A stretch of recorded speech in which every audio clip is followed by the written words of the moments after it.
m'appelle Corinne. Corinne, c'est un vrai prénom de fille. On sait, rien qu'à mon prénom, de quel sexe je suis. C'est facile pour reconnaître. Mais c'est un peu tôt, la naissance, pour savoir c'est quoi ton genre. Non?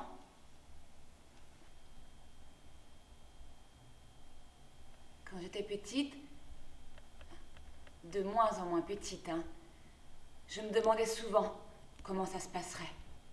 Comment je deviendrais une femme. C'est quoi ton problème? Pourquoi tu fais pas ce qu'on attend de toi? Qu'est-ce que ça te coûte? C'est quoi ton problème?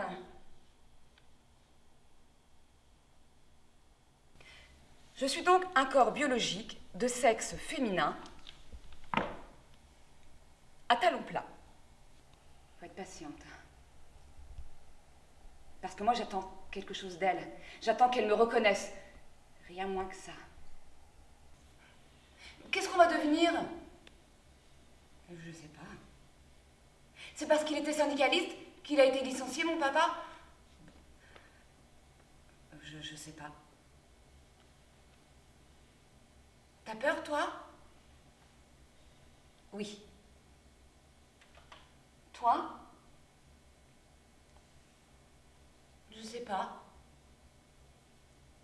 Ça parlait haut, et sérieux, entre hommes blancs de plus de 50 ans. Et c'est toujours le dernier qui parlait qui avait raison. Chez nous aussi, on faisait ça. Chaque décision politique a une répercussion sur nos corps. Chaque décision politique les rend plus rugueux, douloureux, meurtris, en colère. Mais la colère, c'est pour les victimes, pour les pauvres, pour ceux qui ne se maîtrisent pas. Salauds de pauvres. Maîtriser. Maîtriser. Maigrir. Maigrir. Maîtriser. Maîtriser. Maigrir. Maigrir. Maîtriser. Maîtriser. Maigrir. Maigrir. Maîtriser. Maîtriser. Maigrir. Maigrir. Il suffit juste de manger. Si tu voulais bien manger un peu, allez, force-toi un peu. Non mais c'est justement ça, la maladie.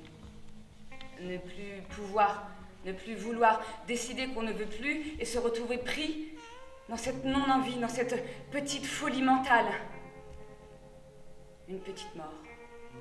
Ne plus avaler ou vomir. Un grand verre d'eau chaude, 2 doigts dans la bouche et hop!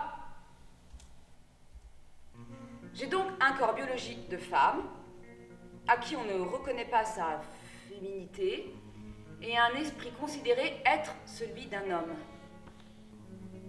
Simone de Beauvoir, le deuxième sexe, si on devait le résumer, ce qui est évidemment très difficile, pourrait peut-être tourner autour de cette idée qui a été souvent reprise depuis, mais que j'aimerais bien pouvoir expliquer.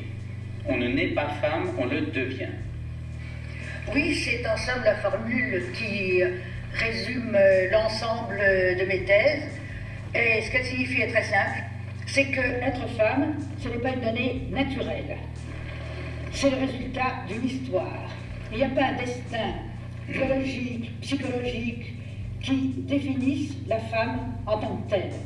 C'est une histoire qu'il a faite, d'abord l'histoire de la civilisation, qui aboutit à son statut actuel, et d'autre part, pour chaque femme particulière, c'est l'histoire de sa vie. En particulier, c'est l'histoire de son enfance, qui la détermine comme femme, qui crée en elle quelque chose qui n'est pas du tout une donnée, une essence, qui crée en elle ce qu'on a appelé quelquefois l'éternel féminin, la féminité.